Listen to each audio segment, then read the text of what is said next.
And welcome everyone, wherever you are joining us from. We are very pleased to have you with us. As many of you have guessed from the title of our session today, which is Climate Crisis, Designer Babies and Pandemics, Challenging the Techno-Utopianism of the Genetically Engineered Age, we have set ourselves a pretty ambitious target for the next hour. Joining the dots between the multiple challenges that we face, challenges that could seem at face value unrelated, is never easy. The natural human inclination is to break big problems down into component parts and pick one. And that's pretty much how the whole of civil society focuses and functions. And yet it's become increasingly clear that this kind of reductionism is severely limiting the way we look at both problems and solutions. And a number of organizations, including those fantastic organizations who helped us promote this event today, are coming around to the idea that it is impossible to separate climate change from human health and social justice and race and gender issues and poverty and power hierarchies. And so we are very fortunate today to have a panel of individuals who are tackling the big issues in a big and more connected way. Bill McKibben, a founder of the environmental organization 350.org, was among the first to have warned us of the dangers of climate change. He's the author of multiple books, including most recently Falter, which asks the question, has the human game begun to play itself out? Marcia Darling is a professor of history and interdisciplinary studies at Adelphia University. She's written on the legacy of eugenics, the child's rights to transnational surrogacy, on gender issues, and on the challenges of emerging genetic biotechnologies. And Stuart Newman is a professor of cell biology and anatomy at New York Medical College in Valhalla. He's also the co-author of the book Biotech Juggernaut, which looks at the hope, hype, and hidden agendas of entrepreneurial bioscience. Welcome to all of you. Thank you. Thank you. It's good to be joining you all. That's great. Bill, I'm going to begin with you. In Falter, you make the point, and this is brutally condensing what the point you make, that climate change is here, it's happening, and that when we propose solutions like genetic engineering or artificial intelligence or even flying humanity to another planet, we're not really facing up to the problem at all and could be making it worse. I wonder if you could say a bit more about what made you link these particular issues together. Absolutely. Pat, Stuart, and Marcia, what a pleasure to get to join you all. I apologize in advance. I'm actually sitting in bed at the moment. I'm just come through fairly major surgery, and so if I go off the rails at some point, you'll just have to credit it to the drugs or something. But this is a really important conversation. 2020 does feel like the year when all the crises come together at once and we begin to understand what we're facing. And it's been a horrible year in so many ways, and it may get horribler still as we head towards the elections in November and everything else. But if we're going to go through this much trauma, we might as well at least get a few insights from that. And one of those insights, I think, one of the things we really start understanding at a deeper level than we have before, has something to do with questions around social solidarity. You know, I grew up in the shadow of the Reagan years politically, had in your case the Thatcher years politically. And the idea above all of those years was that there was a kind of hyper-individualism, that markets to solve all problems need this, as Margaret, there is no such thing as society. There are only individual men and women.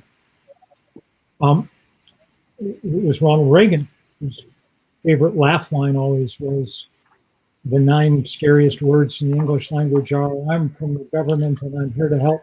Government, he kept saying, was the problem, not the solution. But it turns out those aren't the scariest words. The scariest words are things like, we've run out of ventilators, or the hillside behind your house is caught on fire and you have to evacuate.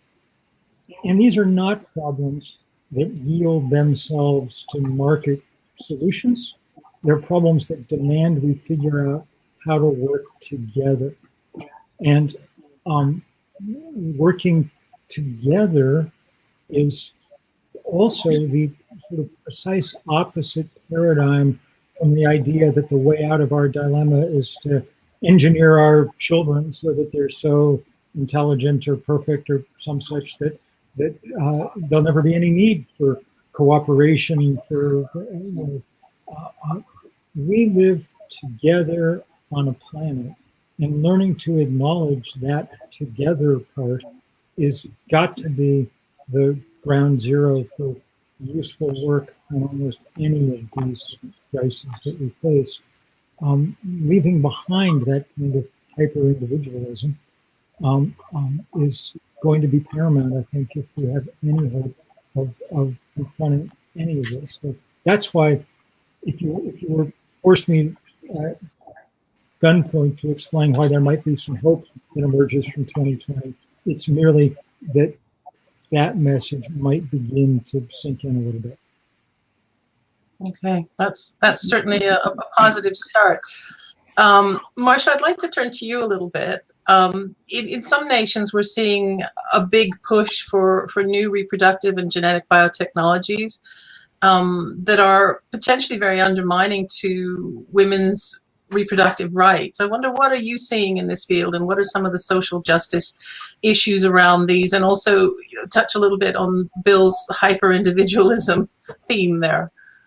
Okay, so for a very long time now, certainly for as long as the genetics genie has come out of the bottle, there's been a process underway that should really concern us.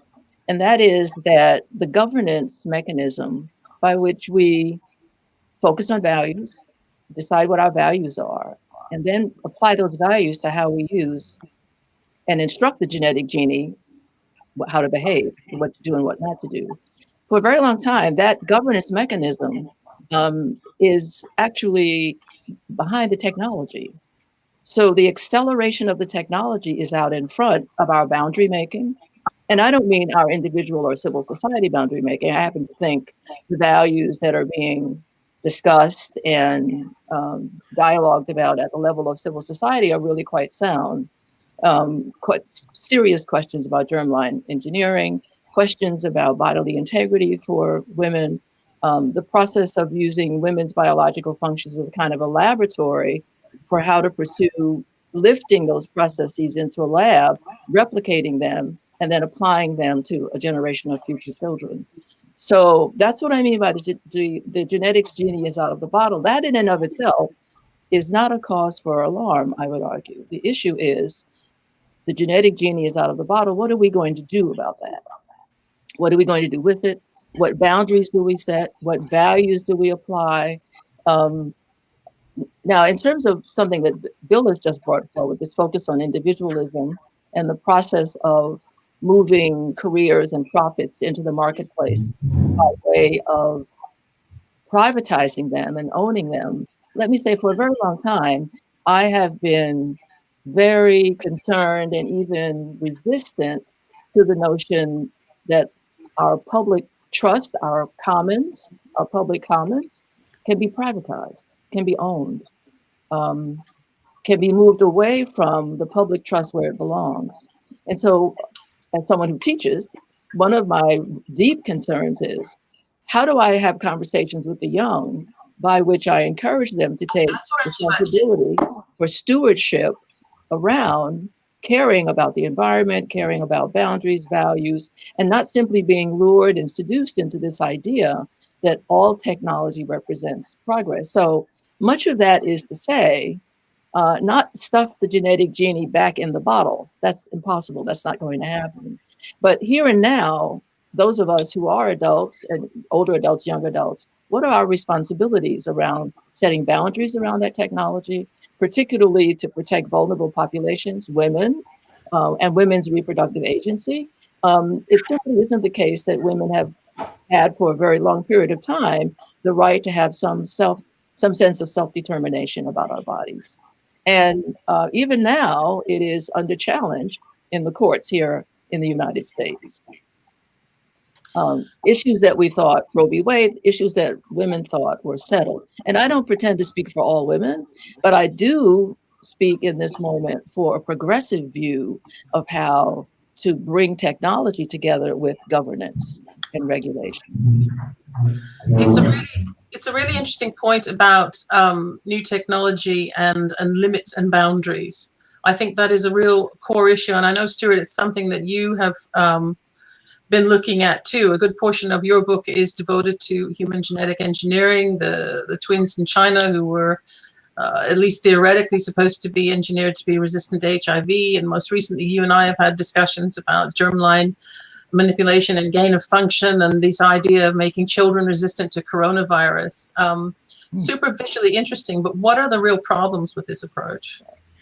Well, I think the main problem is that, and I just want to pick up on what Bill and Marsha have been saying, that we're looking at very complex systems and biological systems, and the idea of engineering them is almost it's a misconception, because you can only engineer something that you understand the principles of. And we don't really, as scientists, we don't really fully understand how biological systems and organisms work. So the idea of kind of plugging in genes and hoping for the best is something that can be quite disastrous. And so just looking at all of these issues as a scientist, and what's struck me is that a lot of technology that we're seeking to apply, and a lot of kind of social devices, are in response to bad technologies and bad ideas in the past. So in the past, the extraction of fossil fuels was seen as the height of science and technology. I mean, it was somebody's clever idea, and then it became a whole industry's clever idea about how to run the world and how to supply energy. And we're just kind of meeting the consequences of that.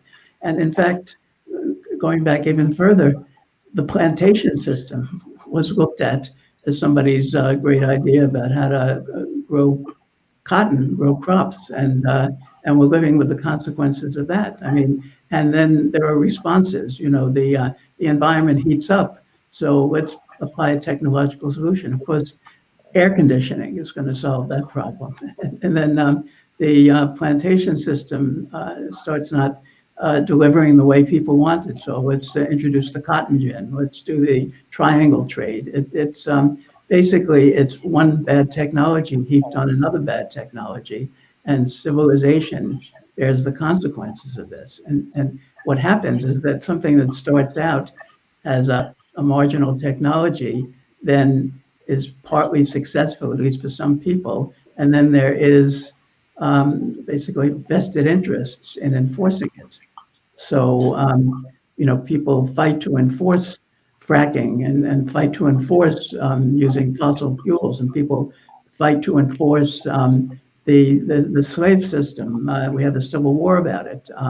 So it leads to social disasters as well as technological disasters. And with biology and with genetic engineering, we're kind of poised to do the same thing. We're poised to engineer individuals and ecosystems, and it's going to lead to disasters. I mean, just look at the newspapers, and now people are talking about that there are viruses not only in humans, but running rampant through animals. So somebody came up with the idea of coming up with a virus that immunizes animals. So you spread a disease to fight a disease.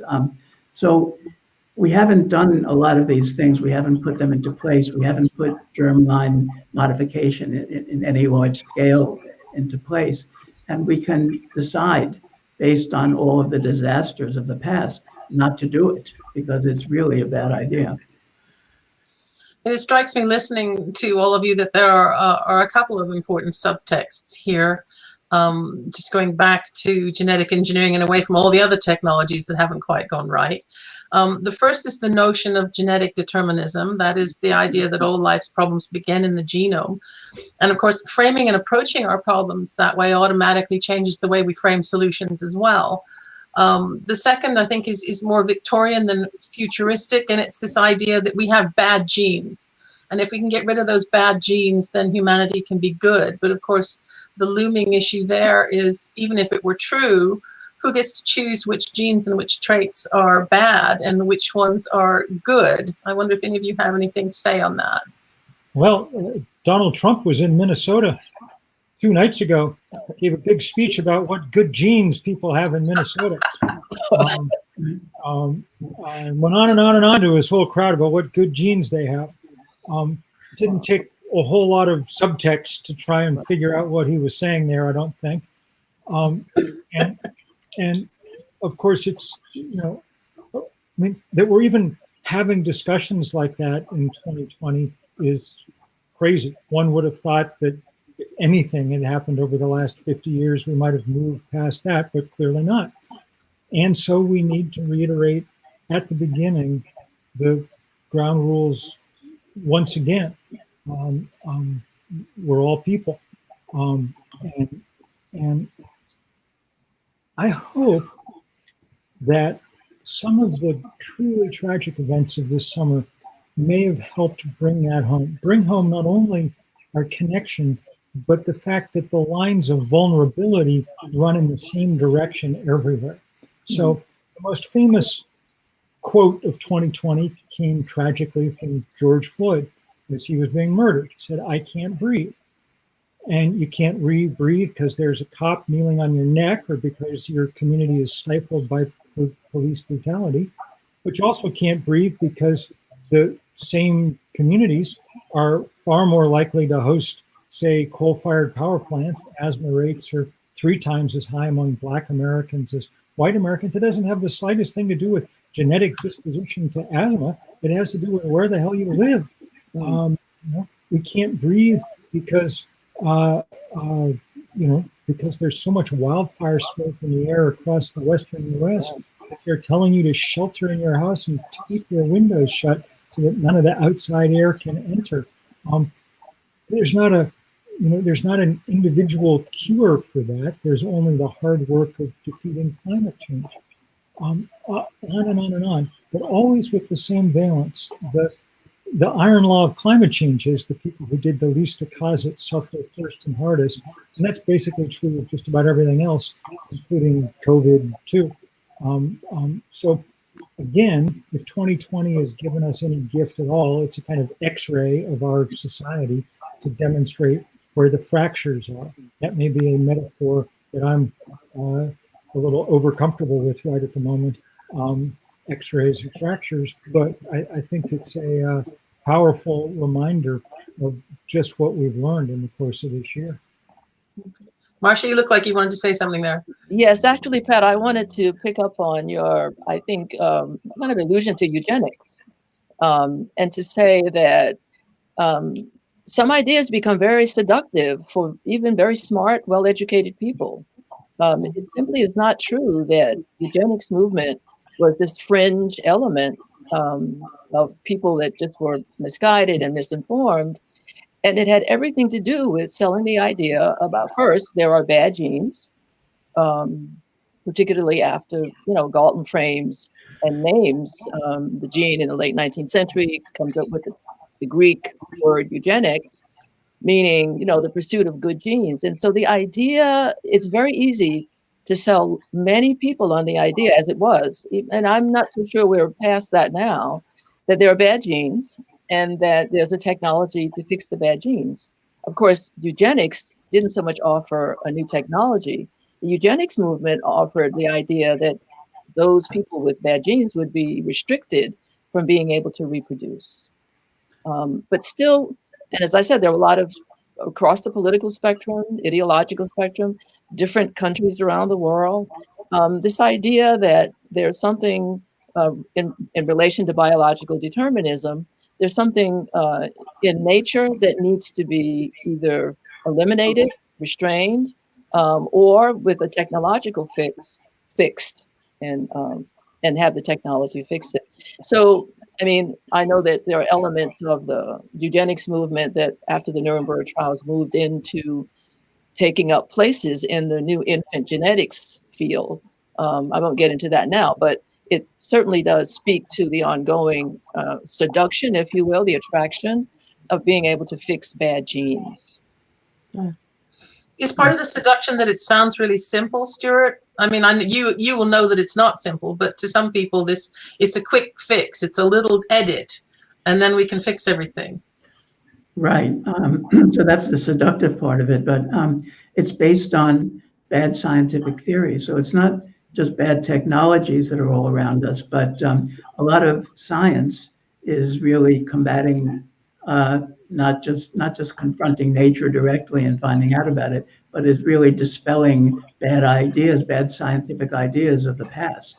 And eugenics and genetic determinism grew up around classes of people that had an interest in defining themselves as better than other people. In fact, slavery was being abolished, well, in England before the United States. And then just alongside the end of slavery was this new ideology. Galton, as Marcia mentioned, was one of the propounders, a new ideology that tried to place in nature the idea that that people in the upper classes were somehow superior to people in the lower classes. However, whatever their status in society was as enslaved or workers, the people on top were better biologically. And then as genetics became more of a science, this idea of genetic determinism took hold not only in society, but in biology itself. So biologists for a long time acted and wrote as if organisms were run by little computer programs that were based in the genes. And since we know how to reprogram computers, we can reprogram the genome.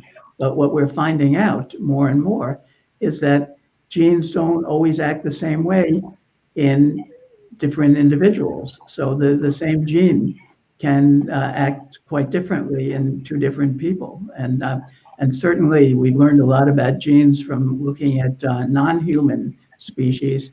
And it's even a bigger jump there. The genes may act one way, a given gene may act one way in one species, and people say, oh, that's the way it happens in humans. We can't experiment on humans, but that's the way it happens. So why don't we change that gene in a human? We're finding out in human populations that people who have genetic variants that have genes that should kill them are perfectly healthy, and vice versa. Genes that seem normal are harmful in some people that happen to have other genes that are incompatible with them. So we don't even know what genes do in one species. So the idea of changing them and the idea of explaining differences between individual people based on genes is ridiculous. Yeah. It's interesting. You mentioned something there about computers and human beings, and I was interested to read. I mean, it's been in the news for a while now. The Gates Foundation sort of touting the idea that we can inject our bloods with nanobots, which will alter our DNA and therefore make us healthier and better human beings. And this kind of solution, this kind of creating these transhumans, it does view people as extensions of computer software, and it's a very prominent theme within genetic engineering, even with food. If genetically engineering our food views food as just an extension of a computer program as well. Right. And it's going to become more and more industrialized because there's going to be attempts, as there was in the Chinese case with the twins, of modifying human embryos. But people are quickly realizing that this is such a chancy thing that they're shifting to another strategy, which is to use people's body cells, the cells of somebody's skin or other kind of obtainable parts, and turning them into stem cells. And then you can turn those stem cells into eggs and sperm, and then you can create an unlimited number of basically clonal individuals from the same parents, or even you could make your own cells into both sperm and egg, and have yourself replicated many times, and then choose the ones that are genetically engineered to your satisfaction. So it becomes a kind of an industrialization of human reproduction, and it's really in the cards. In fact, a dean of a Harvard Business School recently wrote an op-ed in the New York Times touting this as an idea for infertile people and same-sex couples to have children, to just do it in a kind of an industrial basis. Marcia, what do you think about that? I mean, from a rights perspective, you know, what are the rights of the progeny of these technologies? Well, there's the process of adults entering the marketplace to purchase technologies to fulfill their sense of adult agency. That's different, and I think we have to remember that that's different from the notion of intergenerational concern for what we pass on to children in the future. Now, I tend to call this intergenerational justice. I think a few other people have also used that term, and of course, justice gives it a much more legalistic root, if you will, grounding, but it still goes to the issue of separating adult agency now. And once again, we're talking about people with deep pockets. We're not talking about a widely available option for many different kinds of people, or many different social classes. We're talking about, as Stuart just mentioned, the images that the well-to-do have of themselves and of their agency. So that's one issue. But another issue is, what are our conversations about our boundaries and responsibilities to the children who are to be? Is it simply about our level of agency now, what we want? Is it just our ego extension now? And I think this does touch on Stuart's concern about what happens when there are errors. Who will take responsibility? The child to be will be responsible. Looking over their shoulder, it will have been the adult agency that created the situation. Now, that's not to say that there are always errors, and there will always be errors. But in this brave new world, you know, to quote someone who's used that title before, where are our boundaries? And what kinds of critical conversations about fairness and limits, if you will?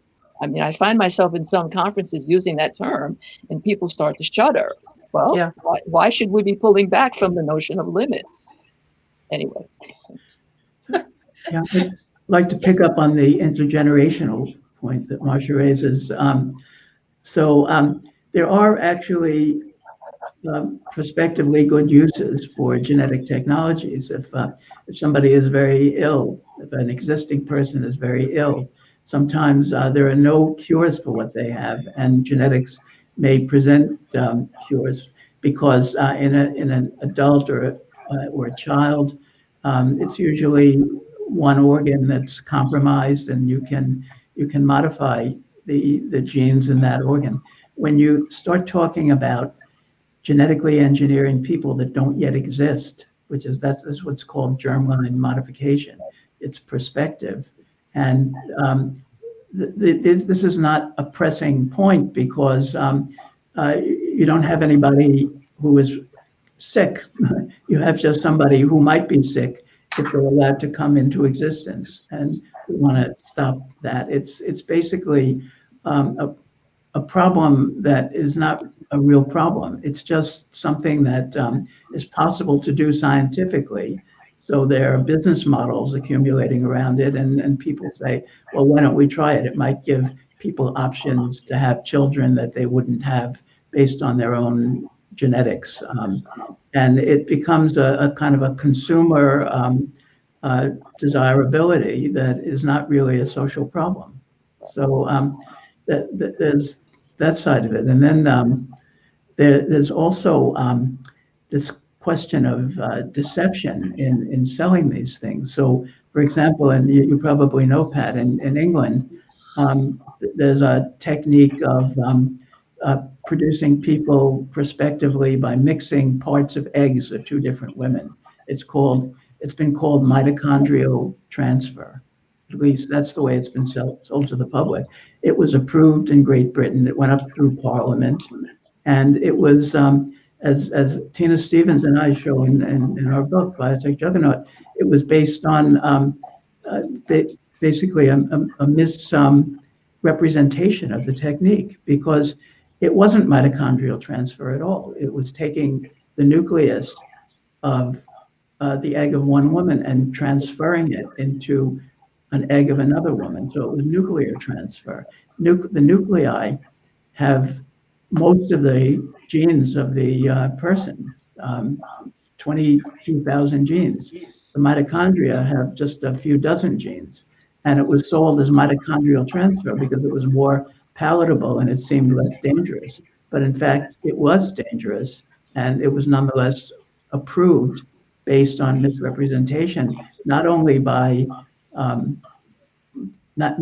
advocates from commercial side, but scientists themselves allowed the misrepresentations to go forward because there was an interest in applying this clever fix to a problem that's not. It's a problem if a child is born with these genes, but the child doesn't need to be born with those genes. Okay, Bill, I can see you wanting to jump in there. Well, I just wanted to go back a little bit and say that from sort of organizing and movement building terms, one of the things that Stuart said is really important. I mean, when one confronts this possibility of a future of genetically modified human beings, we're lucky in that there is a fairly obvious line in the sand to draw, the germline being that line. And that's not always the case. I mean, one of the things that has made the fight around climate change so hard was that for quite a while, we had no real idea how much was too much and carbon and on and on and on. It took, that was sort of the work of groups like 350.org to try and draw a line and say this far and no further. The other thing that makes it possible at this point is that there isn't yet in existence the enormous industry that's making huge amounts of money from doing this. There's a prospective industry that thinks it might make some serious money. And one of the problems is that industry is concentrated in and around Silicon Valley, and it has tight connections to some of the richest and most powerful people on earth, people at places like Google, but it isn't yet in existence. We're not talking about the same kind of problems when we deal with climate change, of having to deal with the fact that millions of people make their living in the fossil fuel industry, or that there's a huge dedicated infrastructure that's in all our homes that needs to be changed or anything like that. For once, we actually have a potential crisis that we've understood far enough in advance to be able to say, let's just don't go there, and we can cross this one thing off our list. It's not like we don't have a lot of other things to worry about as a society. This would be one thing, down one road which we would not have to go. And it's been good to see some of the world's scientific societies and things stepping up a little bit. I was kind of interested to see that this ham-fisted attempt by this Chinese doctor to produce these babies last year seems to have resulted in at least a few scientists saying, you know what, maybe we're not really in a place to do this yet, and we should back off some. And that struck me as a good sign. Right. I just point out that the framing of that is very important. So as Bill points out, there are scientists that are kind of expressing caution about it, but the cautions are kind of peculiar. The main technique, CRISPR, that's used to genetically engineer organisms is not entirely accurate. So very often the caution is, well, let's wait until we can make it more accurate and then do it. Okay, but there are very few people talking about the complexities of the organisms that make them inherently not capable of being engineered, because you can make the technique of changing the DNA as accurate, as perfect as possible, and you still have this problem of complexity. And then that's why we're glad we have you. Pardon me? That's why we're glad we have you. That's why we're glad we have you to sort of make the broader case.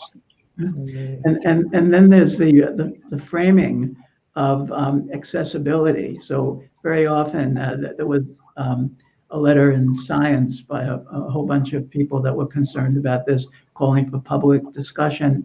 But another aspect of the framing that's very prominent is let's make sure it's available to everybody, and it's not applied in a discriminatory fashion. But if something is a wrong thing to do, you don't necessarily want to make it available to everybody, it's might just be a wrong-headed thing to, as I believe it is, to go about doing it. So people might be satisfied that the government will step in and make it available, and probably make it available to kind of poor people first, maybe to do the experimental phase. But it's really the idea of accessibility is something that's a bad idea, is not a good framing. Do any of you think that this framing attacks what it is to be human? I'm thinking particularly, Marcia, of your comments on limits and boundaries, and I have to echo you that the work that we've done over here on limits and boundaries around genetic technologies makes people very uncomfortable. The idea that there should be limits really gets people's blood boiling, and yet human beings are inherently limited. We have limits, we have boundaries, we work within them. We have planetary boundaries, and we should be working within those too, and yet we continually try to break them, and we do that in the name of innovation. And the rhetoric is we're facing big challenges and we need to innovate. And I wonder if any of you can speak to the difference between thinking critically about technology as opposed to dismissing it entirely, because that seems to be part of the problems. Yes. So how do we have a real honest conversation about hubris? Okay. Because that's what I think we have to be on guard for. Not whether or not we need or can move forward to use technologies to really benefit humankind. And for me, there are a couple of important markers. One important marker is, so we now have some of the power that nature has to reproduce itself, to send itself forward, to build itself. The difference is that nature isn't in it for profit. And some of our activity is. So that's not to say do nothing about the technologies we have. It is to say, for me at least, let's have an honest conversation for me about several major things. One, what is the role of pride, ego, hubris in our decisions? Two, to what extent have we channeled millions of dollars of sometimes public funds into private endeavors, but not asked those successful endeavors to return that seed capital to the public fund to make those funds available for new innovation?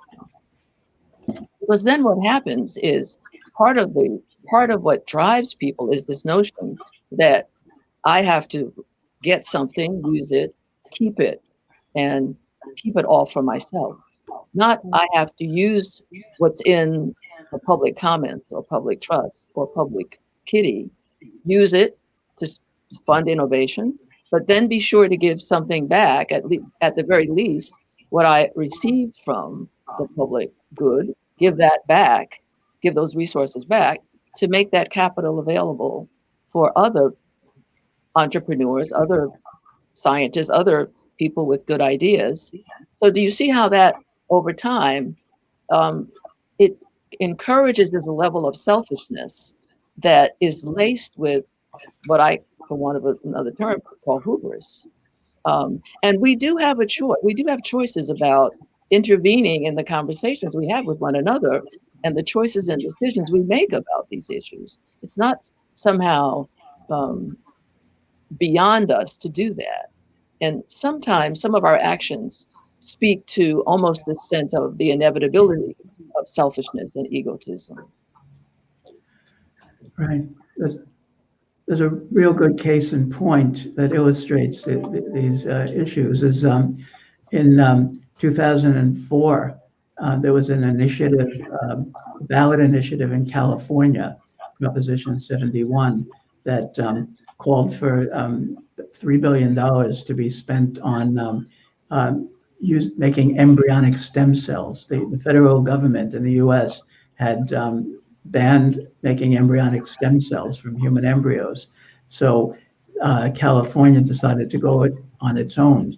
And they promised that this technology would be used to cure all sorts of diseases and would return huge amounts of money that were publicly spent to the public coffers because companies would be started, everything. So anyway, shortly after this was, and they actually, the people who were promoting this bill tried to get an injunction against critics of the bill to use the word embryo in describing the embryonic stem cells. They said they're not really embryos, they're somatic cell nuclear transfer products. They used some kind of verbiage, but they lost that ability to prevent people from describing it as embryos, but they won the initiative. They spent the money, and they wound up barely using that technique at all that the whole program was devised around.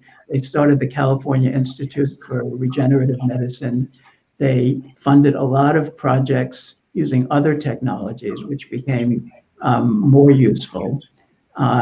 Barely used the technology that it was founded for, and returned no money to the public coffers.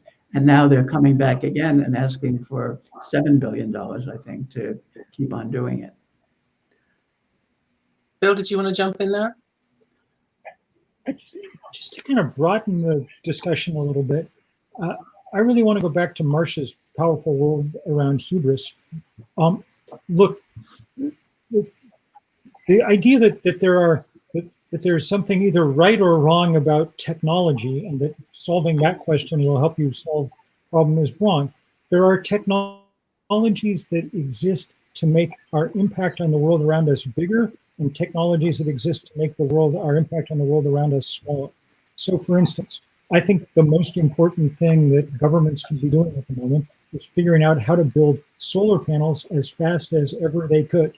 Because if we can roll them out in sufficient numbers, we can staunch some of the flow of carbon into the atmosphere and reduce the temperature at which the planet finally equilibrates, high though that will nonetheless be. That's a technology of human humility at some level. It makes us smaller in our impact around us. And it's exactly the opposite of, say, germline genetic engineering, which is profoundly a technology of human arrogance that that believes that we have somehow, I mean, the idea that, say, parents are well equipped to genetically program their children, that will work out great, is belied by everything we know about ourselves, our desires, our inclinations, our sense of the world. These are cases where we should figure out how to reduce our size. And again, there's good news here in that this is one of these cases, I think, where we may find, as we have in the climate movement, for instance, that there'll be a lot of people of faith, for instance, who understand this predicament in those terms and be willing to think about it in powerful ways. As usual, the problem is that there are a small number of people who can make a great deal of money from things. And under our current setup, that's all that we need to go ahead with it. And we've got to become serious about stopping the ability of small numbers of people with lots of money to do whatever they want, because it's getting us in all kinds of trouble. So that sort of provokes what was going around in my head as the next question. And I would frame it by saying, pharmaceutical drugs are studied specifically for adverse effects, and there are ethics committees that you have to jump through. And some would argue that maybe they're not studied enough, but at least they are studied.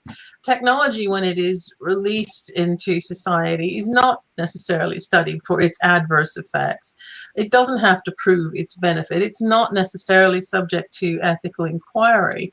So I guess my question is, does that need to be built into some official regulatory process? And a sort of second part of that question is how can the social movements that we talked about earlier kind of redirect things in that way? Anybody like to start? Well, as far as the germline genetic engineering, it's impossible to do it that way because basically it's an experiment that takes a generation or two to see if it worked or not. So it would be really infeasible if we started along that path to have committees scrutinizing it. I mean, it would be cross-generational committees that would have to see whether children that were genetically engineered to cure this disease or that disease or affect this change didn't have side effects and adverse effects as they aged and so on. This is a real example of a technology that is just not a good idea to embark upon. But with regard to other things, of course, you're right, that if something is introduced and it can be introduced provisionally and is not it should definitely be scrutinized the way introducing a medication is scrutinized, for sure. Well, I mean, at the moment, the scrutiny is the laboratory science. And what we're hearing today, what this group is saying, is there's more than the laboratory science. There is the ethics, there are the social effects, there are the longer term effects. It strikes me as really very odd that technology, which is so profoundly affects our lives, how we view ourselves, our humanity, is not even scrutinized at all before being released into the world. Well, I mean, listen to scientists when they talk about this. When I've done interviews with lots of scientists working on this, I'm impressed by two things. One, they always say, we do it because it's cool. Like, yeah. I mean, the big money guys are looking at the big money, but a lot of the bench scientists are like, yeah, this is what we do. It's interesting and fascinating, and we're pushing ahead and finding things out and whatever. But the other thing they always say is, I very much hope that people are not leaving it up to us to solve the ethical problems around this, because we're not equipped to do that. We don't know how to do that. And, in other areas, we understand that. We don't expect people who know how to design nuclear missiles to decide whether or not dropping them on a particular city or dropping them at all is a good idea or not. We don't think there's anything, and there isn't. I mean, the fact that someone figured out CRISPR doesn't give them any particular insight into whether or not it's a good idea to use it in these applications or not. This is also, I got to say, true in too often of this sort of cast of people that we've called bioethicists and set to work. And whose work is often consists of saying, this somewhat resembles something else that we've done in the past, so go ahead and do it. These are questions that are completely possible for human beings to answer themselves and as a society. Human beings' naive understanding of how this works is often, or what we should do with it, is often far sounder than people who are deeply immersed in the science. If you ask normal people, is it a good idea to have designer babies? They say, for the most part, no, it's not a good idea, because they know a lot about societies, and they know a lot about babies, and they know a lot about love, and those are the things that you need to understand these questions, not a kind of PhD level education in genetics. I mean, that's useful if you actually want to go do the work, but it doesn't help you. It doesn't give you special insight into what the work is about or what we should do with it. So I think this is a place where we'd be well advised to have this discussion as widely and broadly as possible, and without a kind of deference to expert opinion here, because there are no experts in that sense. Marcia? Yeah, let me say a bit about social movements. I think that, and for the moment, I'll restrict my to the United States. There's a lot of energy out here for social movements on the environment, social justice, racial ethnic rights, immigrant rights. Part of what's really obstructing things right now is this movement of, by those in positions of power, away from government-run society to a corporate-run society. So recently I looked at the composition of who's serving in our Congress. You know, what are their professions, what are their backgrounds? And there's a real emphasis on deep pockets putting people in positions of decision making, money putting people in the Congress. So we have to begin to address some of these issues, maybe through voting, maybe through more sophisticated use of social media, but there's no shortage of energy in social movements to really address, and in some instances, redirect some of the emphasis, some of the movements, some of the uses of technologies, some of the choices in decision makings. But at the moment, we have a federal infrastructure that is not very supportive of civil society engagement by and large, and certainly, and not at all, not very much at all supportive or welcoming of social justice movements and social movements. So we have to change that. We have an election coming up. It isn't just the White House that we should be focused on. We should also be concerned about who's making the laws, who's spending the public money, who's making choices and decisions about the direction of the use of a number of things popping in my head. I'm thinking EPA even as I'm trying to finish one sentence. So, right, there's serious work to be done, and I'm thinking of the rollbacks at the level of the EPA bill.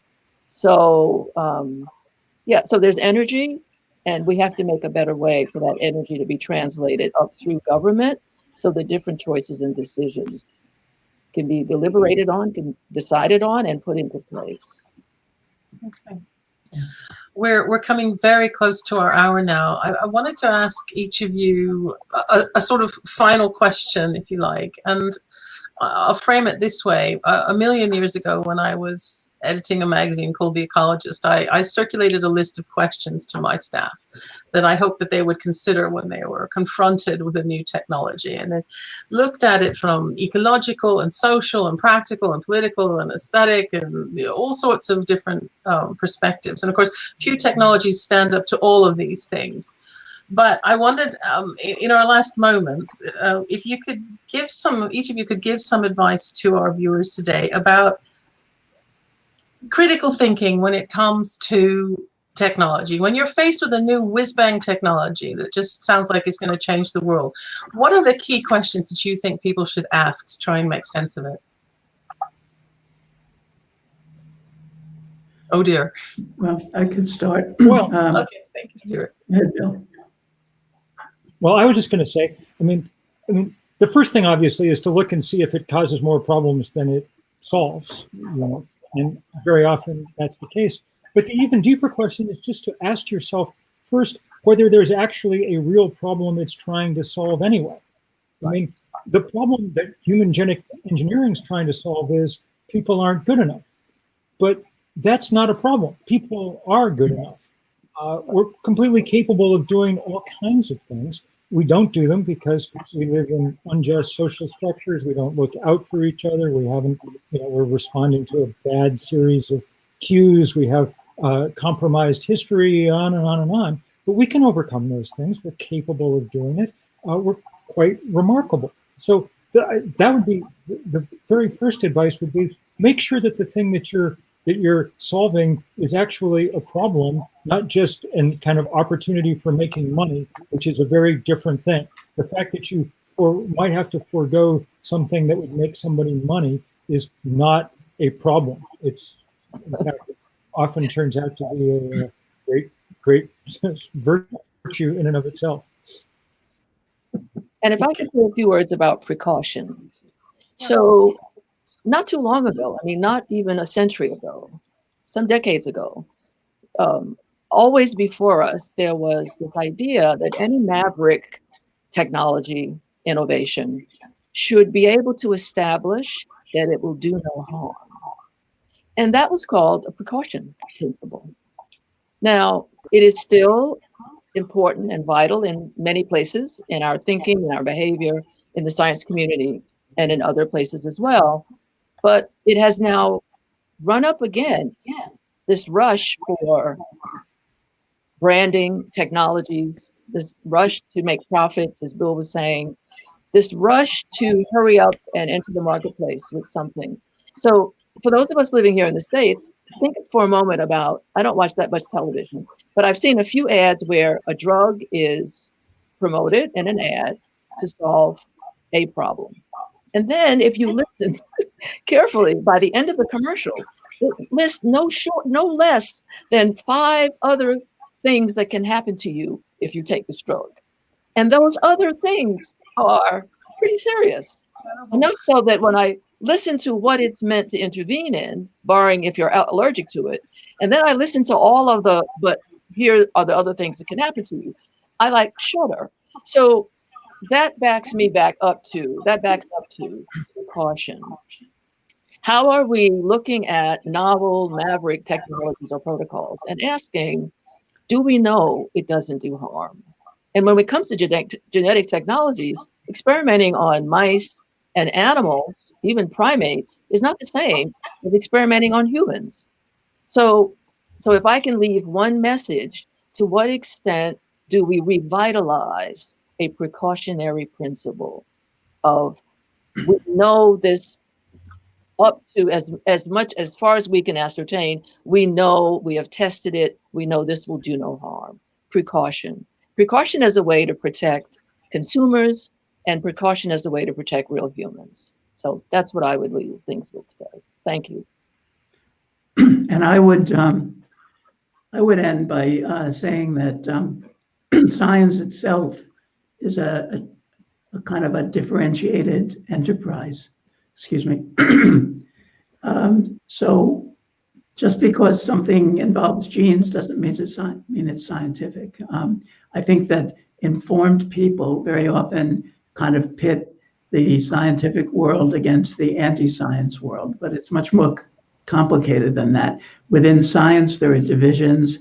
There are the idea of genetic determinism seemed to be the height of science for many years, and now it's dissolving. And so people who are trying to evaluate a new technology should look at the debates within the scientific community that may kind of question and impeach that technology, because it's not as if anything that is genetically engineered is going to be better than when it's not genetically engineered. I mean, people understand that, but they also have to understand that genes are not what runs everything in an organism, and modifying genes are not the only way to improve things. I'm just in awe of the breadth of this conversation today, and I wish we could carry on for much longer. I think there's some tremendous food for thought there about the way that we approach technologies, and in particular the power hierarchies behind these technologies, and how often we as individuals get left out of them. I just thank you so much, all of you, for joining us today. It's been a real pleasure to speak to you all, and I hope we can maybe have a part 2 sometime. Thank you. Thank you. Thank you. Thank you. Bye. Such a pleasure, everybody. Many thanks.